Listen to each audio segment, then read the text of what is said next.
বিন দিনার আলাইহি রাহমার কথা বলছি, যিনি 60 বার হজ করেছেন। তিনি একবার হজে গিয়েছেন, দেখলেন ওই বছর প্রচুর হাজি হলো, প্রচুর হাজি। রাতে ঘুমাতে গেলেন 10ই জিলহজের পরের দিন, যখন ঘুমাতে গেলেন আওয়াজ আসলো গায়েব থেকে, কে জানি বলতেছে খাবের মধ্যে, স্বপ্নের মধ্যে, এই মালিক বিন দিনার, এই বছর যত হাজি আছে প্রত্যেকের হজ আল্লাহ কবুল করছেন একজন ছাড়া, সবার হজ কবুল একজন ছাড়া। তখন মালিক বিন দিনার খাবে স্বপ্নে জিজ্ঞেস করছেন, হুইজি কে সে? তখন আওয়াজ আসতেছে মুহাম্মদ বিন হারুন বলখি আলাইহি রাহমা, এক আল্লাহওয়ালার কথা বলছেন যে হারুন বলখির হজ আল্লাহ কবুল করে নাই, তার মুখে মেরে দিয়েছে। তো যখন এই অবস্থা হয়েছে বলতেছে তাকে গিয়ে জানান। মালিক বিন দিনার ঘুম থেকে উঠলেন, ফজর নামাজ পড়লেন, খোঁজা শুরু করলেন। এখন যারা হজে গিয়েছে তারা এই বিষয়গুলি জানে যে এক একটা তাবুক আলাদা থাকে। বাংলাদেশ থেকে যারা যায় তাদের তাবুক আলাদা, যারা ইয়ামান থেকে যায়, মিশর থেকে যায় তাদের তাবুক আলাদা, হিন্দুস্তান থেকে পাকিস্তান থেকে যায় তাবুক আলাদা। এক একটা দেশের এক একটা আলাদা আলাদা গোত্র আছে, ওখান থেকে প্রত্যেকে এরহাম বাঁধে, নিয়ত করে হজ করে। এখন খুঁজতেছে বলখিবাসীরা কারা। খুঁজতে খুঁজতে এক জায়গায় যখন দেখলো ওখানে বলখি লেখা, বলখবাসীরা, ওখানে গিয়ে জিজ্ঞেস করছে হারুন বলখি কি চিনেন? বলে হ্যাঁ চিনি, কিন্তু অনেক বড় আল্লাহওয়ালা, পরেজগার বান্দা, কিন্তু কিয়ামুল লাইল করে, সারা রাত ইবাদত করেন, সারা দিন রোজা রাখেন। সুবহানাল্লাহ। এরকম অবস্থা, এত ইবাদত গুজার। বলতেছে বলেন কি? বলে ওনার ঠিকানা কই? বলে হুজুর যে পাহাড়ে গেলে একটা ছোট্ট ঘরে দেখবেন ইবাদত করছে মনে হয়। গেল হযরত মালিক বিন দিনার কাছে গিয়ে দেখতেছে এখন ইবাদত করছে। যখন ইবাদত করছে নামাজ সালাম ফিরালো, সালাম দিলেন মালিক বিন দিনার, আসসালামু আলাইকুম ইয়া মুহতারাম। তিনি ওয়ালাইকুম আসসালাম ইয়া মালিক বিন দিনার বলেন। সুবহানাল্লাহ। বলে আপনি আমাকে চিনেন নাকি? বলে জি, যিনি আপনাকে পাঠিয়েছেন আমি তারই বান্দা। যখন মালিক বিন দিনার বলে আপনি এত পরেজগার ব্যক্তি, আপনি জানেন আমি কে? বলে এটাও জানি, নিশ্চয়ই কেউ না কেউ খাবে আপনাকে বলেছে যে আমার হজ এই বছরও কবুল হয় নাই। অবাক হয়ে গেলেন, স্ট্রেঞ্জ হয়ে গেলেন, বলে ব্যাপার কি?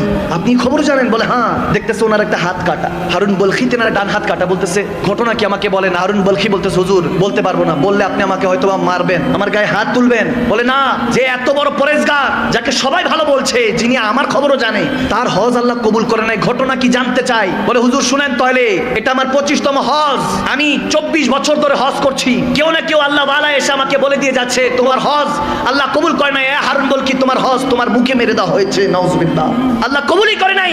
তিনি কান্না করে উঠলেন, হাউমাউ করে উঠলেন। বলে হুজুর 25 বছর আগে আমি শরাবী ছিলাম, শরাব পান করতাম, মদ পান করতাম, বেহুশ হয়ে থাকতাম, খুদের মধ্যে থাকতাম না, বেখুদ হয়ে যেতাম। হুজুর আমার হুশ থাকতো না, রমজানের ওয়াক্ত ছিল, সবাই ইফতারের জন্য তৈরি করছে, নিজেদেরকে প্রস্তুত করছে।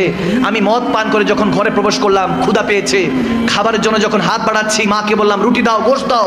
মা বললো শরম করো, হায়া করো, লজ্জা করো, সবাই রোজাদার, তুমি কেমনি ভাবে বেরোজদার মদ পান করে এসে তামাশা করছো, হায়া করো, লজ্জা করো। যখন বলছে, দেখেন অনেকে, আমি এই জায়গায় একটা কথা বলি, কোনো মা বাবা যদি তার সন্তানের সাথে কথা বলতে কার্পণ্য বোধ করে, চিন্তা করে যে আমার সন্তান এই কথাটা বললে হয়তো রাগ করতে পারে, আমি মনে করি সেই রকম সন্তানের মতো বদনসিব সন্তান আর জমিনে নেই।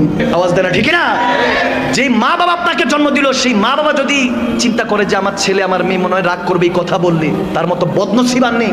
মা বাবা আপনাকে হায়া করছে, আপনাকে ভয় করছে, নাউজুবিল্লাহ, তার মানে আপনার জান্নাত এখন আর সেই আল্লাহর কাছে চৌখাটে, আপনার ঘরে আর জান্নাতটা নাই, ঠিক না ভাইয়ের আমার, বাবার আমার।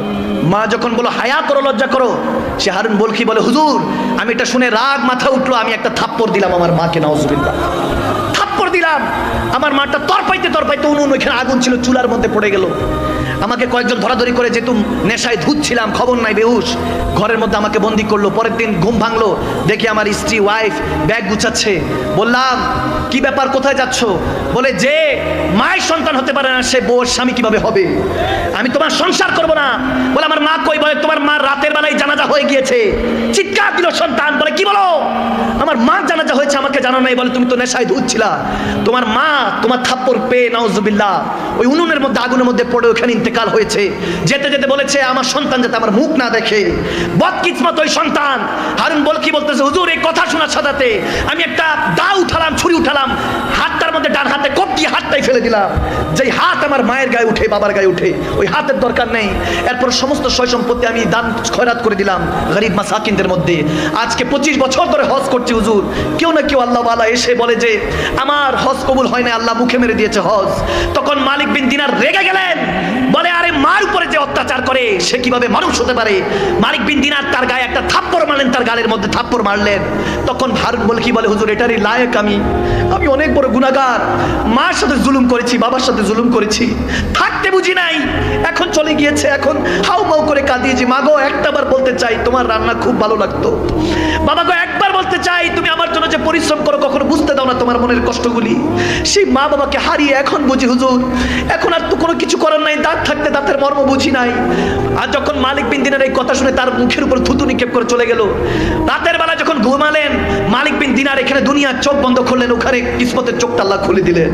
দয়াল নবীকে দেখতে পেলেন, দয়াল নবী এসে আমার মালিক বিন দিনারকে বলতেছে, হ্যাঁ মালিক কি জন্য তুমি হারুন বলখিকে মেরেছো? বলি ইয়া রাসূলুল্লাহ মায়ের নাফরমান ছিল, মাকে হত্যা করেছে। বলে আমার নবী তখন মুচকি হেসে দিয়ে বলে, সেই মায়ের উসিলাই সে জান্নাতি হবে, তাকে জানিয়ে দাও। তখন মালিক বিন দিনার বলে, এটা কিভাবে সম্ভব ইয়া রাসূলুল্লাহ?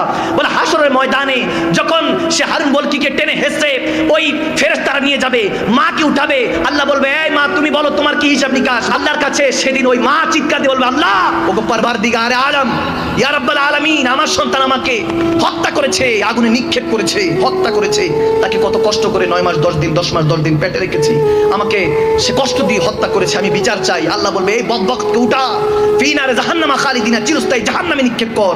ফেরেশতারা টেনে হেঁচড়ে যখন নিয়ে যাবে তখন সে বারবার চোখের পানি ছেড়ে বারবার তাকাবে মার দিকে, একবার মার দিকে তাকাবে, একবার রাসূলুল্লাহর দিকে তাকাবে। তখন মালিক বিন দিনারকে আমার নবী বলতেছেন যে ওই সময় সে তার মাকে চিৎকার দিয়ে একবার তাকাবে, দুইবার তাকাবে, তৃতীয়বার চিৎকার দিয়ে বলবে, মা গো ক্ষমা করে দাও আমাকে, আমাকে ফেরেশতারা জাহান্নামে নিক্ষেপ করছে, মা তুমি কোথায়? আজকে আমাকে জাহান্নামে নিক্ষেপ করছে। তখন মা চিৎকার দিয়ে আল্লাহর দরবারে হাত তুলে বলবেন, ওগো আল্লাহ আমি ক্ষমা করে দিয়েছি, তুমিও ক্ষমা করে দাও। ওগো নবী আপনি শাফাআত করুন। আমার নবী বলে আমি সেই মার আত্মনাদ চিৎকার শুনে বলবো, ভয় পাইস না, টেনশন নিস না, যেখানে মা সুপারিশ করেছে রব্বে কারীম ক্ষমা করে দিয়েছে, ওয়ারযুকনা শাফাআতাহু ইয়াউমাল কিয়ামা। ওই দিন নবী সুপারিশ করে মালিক বিন দিনারকে বলছে শুধু মার চোখের পানির জন্য, যে মাকে সে হত্যা করেছে আগুনে নিক্ষেপ করে, সেই মা জাহান্নাম থেকে উদ্ধার করে তার উসিলায় আল্লাহ তাকে জান্নাতি বানিয়ে দিবে। আমি বলতে চাই ভাইয়ের আমার, বিররুল ওয়ালিদাইন, মা বাবার খেদমত করুন, যদি বিছানায় পড়ে থাকে তারপরও খেদমত করুন। মা বাবার খেদমতের উপরে কিছু নেই দুনিয়াতে। আপনি সাকসেস হতে পারছেন না, আপনার টেনশন ডিপ্রেশন ঘাস করছে, কিছু লাগবে না। আপনি যদি দেখেন আপনি কোনো কাজে হেরে যাচ্ছেন, যান মার কদমে গিয়ে চুমু খান, বাবার কদমে গিয়ে চুমু খান। ওই চৌখট জান্নাতের চৌখটে চুমু খাওয়ার সাথে সাথে রব্বে কারীম আপনার সমস্ত বোঝা মনের কষ্টগুলি হালকা করে দিবে। সুবহানাল্লাহ।